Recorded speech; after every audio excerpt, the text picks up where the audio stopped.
در این داستان در میابید که سحر چیست، چگونه آن را فرا میگیرند و چگونه با آن مردم را فریب میدهند.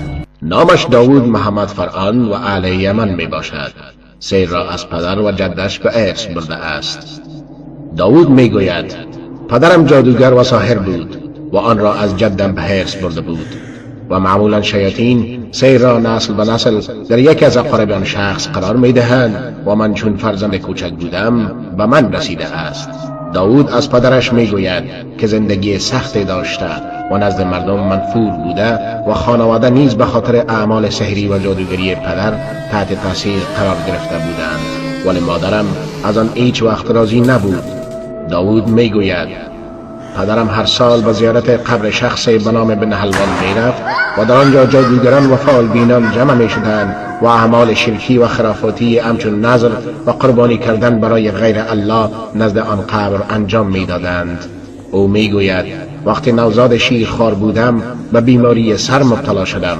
پدرم برای علاج بیماری مرا به شیطان بخشید تا بیماریم برطرف شود. وی می گوید تصورات شیطانی قبل از سن بلوغ به وی رخ میداد، ولی هنوز وارد دنیای سحر نشده بودم. بعد از سن بلوغ شیاطین به شکل دختران روستایی به من تجسم می شدند.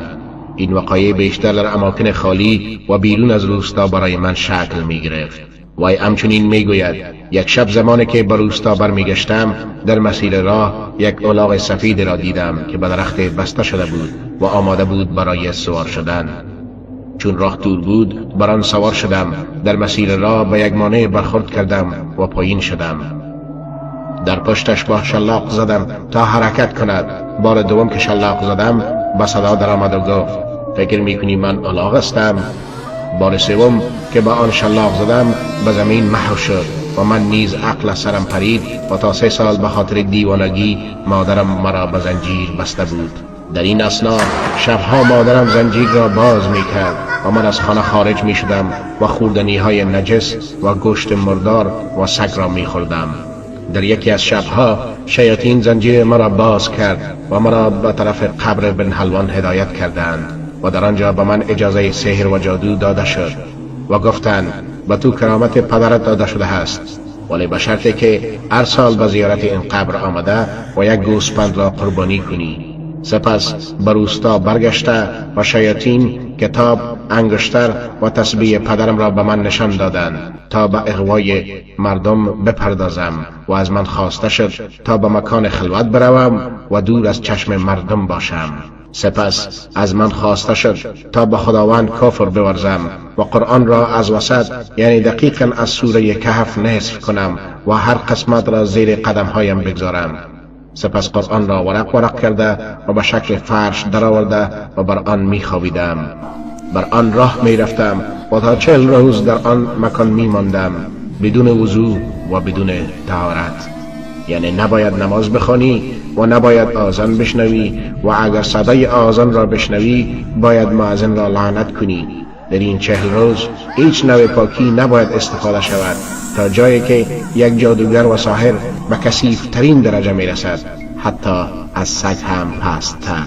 وی در ادامه سخنانش می گوید از دیگر شروط شیاطین بر من بود که با انسانهای صالح رفت و آمد نداشته باشم و در مجلس ذکر شرکت نکنم و نماز نخوانم و قرائت قرآن نکنم.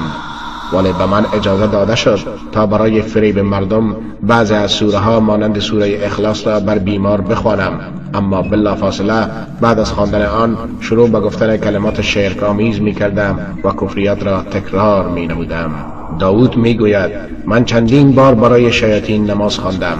2 رکعت نماز می خواندم و در آن سجده و رکوعم برای شیاطین بود و آنها در جلوی دیدگان من به شکل سگ یا خوک و غیره ظاهر می شدند. شیطان به من می گفت امان مقدار از من اطاعت کنی من هم تمام کارهای تو را انجام می دهم و قدر خدا را معصیت کنی من حاجات تو را بر آورده می سازم. داوود می گوید بیشترین فریب خوردگان زنان بودند، چون آنها ضعیف النفس هستند و زودتر به سحر و جادو ایمان می آورند و احیانا شیاطین برای حل مشکل آنها از ایشان می خواست تا مرتکب عمل فحشا شوند. از داوود سوال می شود چگونه مردم را سحر می کردی؟ میگوید نخست تظاهر به کرامات میکردم و بخور را آتش میزدم. میگفتم باید بروم وضو بگیرم و نماز بخوانم، اما من به داخل حمام میرفتم و در آنجا برای شیطان نماز میخواندم و او را عبادت میکردم، چون شیاطین بعد از عبادتم برای آنها در سیر و جادو برایم کمک میکردند. وی قصه ها و حکایت های عجیب و غریب نقل می کند که در این مقال نمی گنجد، اما سبب توبه و بازگشت این جادوگر یمنی یک خواب و رویای صالحه بود. در یکی از شبها بعد از انجام دادن سیر احساس خستگی شدیدی به وی رخ می دهد. او بر حسب عادتش شبها به سیر و عبادت شیطان می پرداخت و روزها می خوابید. آن شب در خواب دید که او مرده است و مردم او را برای کفن و دفن آماده می کنند. هرچند داد می زد که مرا دفن نکنید، کسی به وی اعتنایی نمی کند و می گفتند مرده است یا زنده، او را دفن کنید تا از شر او راحت شوید. در خواب از من خواستند تا نماز بخوانم و به من ظرف آب را برای وضو نشان دادند که از شدت حرارت غلیان می کرد. می خواستم فرار کنم، اما من را می گرفتند تا در آن آب جوش بیندازند. ناگهان فریاد کشیدم و از خواب بلند شدم و اهل خانه همه بیدار شدند. ترس و لرز همه بدنم را فرا گرفته بود. بعد از مدت اندک دوباره خوابیدم. اما خواب دوباره تکرار شد. من در مکان بالای ایستاده بودم و پدرم در پایین آن نزد همان ظرف آب جوشان. وقتی پدرم را دیدم گفت داوود نزدیک مشو، تو هنوز وقت برای قرائت قرآن و نماز داری. گفتم من حق را از باطل نمی شناسم. گفت آنچه تو بر آن هستی باطل است. از خواب بلند شدم و به طرف مسجد رفتم و اولین بار برای الله تعالی سجده واقعی کردم و با توبه خود اعلام کردم. داوود میگوید پس از توبه شیاطین مرا تهدید کردند که چنانچه به سیر و جادو برنگردم از من انتقام میگیرند و همه مال و فرزندان و داراییم را نابود میکنند. اما او به الله سبحانه و تعالی پناه میبرد و هر وقت شیاطین به سراغش می آمدند قرآن به دست می گرفت و آن را تلاوت می کرد و این سبب فراری آنها می شد. لیکن شیاطین به این راحتی او را رها نمی کردند و معرکه بین او و شیاطین شروع شد. او را تهدید کرده بودند که 2 روز وقت داری که کفر بورزی و به سیر و جادو برگردی، اما من بر ایمانم استوار ماندم. انتقام شیاطین.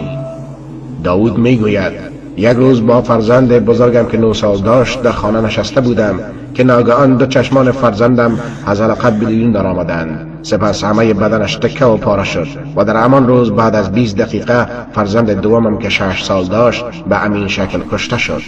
سپس بعد از مدت دیگری شیطان همسرم را نیز عامل بود به قتل رساندند، ولی داوود بر ایمانش پایدار ماند.